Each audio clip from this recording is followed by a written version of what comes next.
Today I thought I would review a game called She Wants Me Dead, which apparently has been around for a while on the indie market, and despite its gruesome title, is about a cat. Okay, well, not exactly.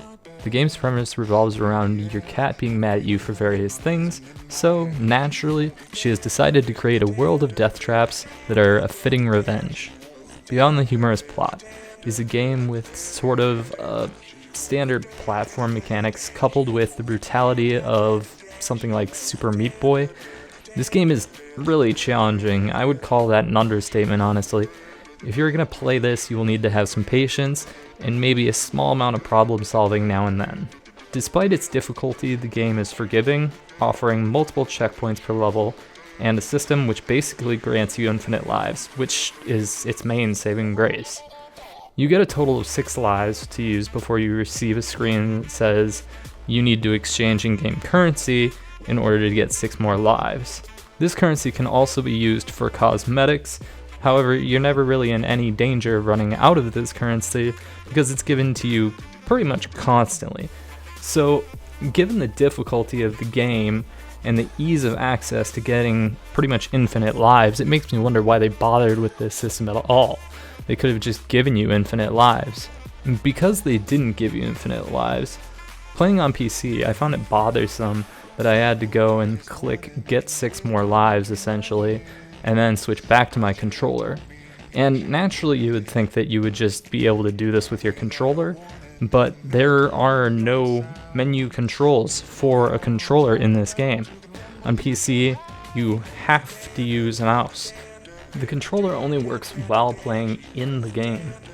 It may be a controller-specific issue, but you would think this game would be compatible with an Xbox 360 controller across the board.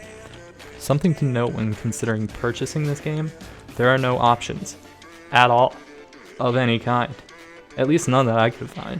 As someone who likes to make sure everything is running in the right graphic settings, this was a huge bummer to me, especially when the game is displayed on the incorrect monitor.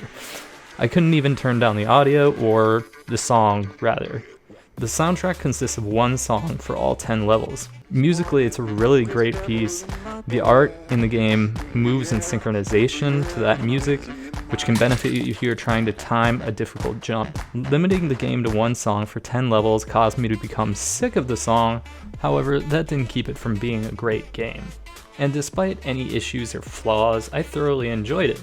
There aren't any serious mechanic issues. The only problems I encountered were getting stuck because I clipped into the floor a little, and that was remedied by being killed by a blade.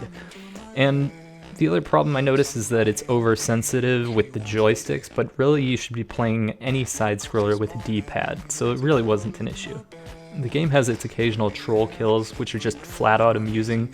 It may be short, with only 10 levels, but it doesn't outstay its welcome. The game could probably be accomplished in an hour if you are skilled. In general, I'd be surprised if it takes you more than 3. The sticker price for the game right now on Steam sits at $8. Regardless of the fun gameplay, tight platforming, and humorous nature of the game, wait till it's on sale. Any problems I have with the game are mainly due to it obviously not being designed for PC, but for phone and console. It had great gameplay, not particularly original, but the lack of customizability and interface issues suck you out of the experience if you use a controller on PC.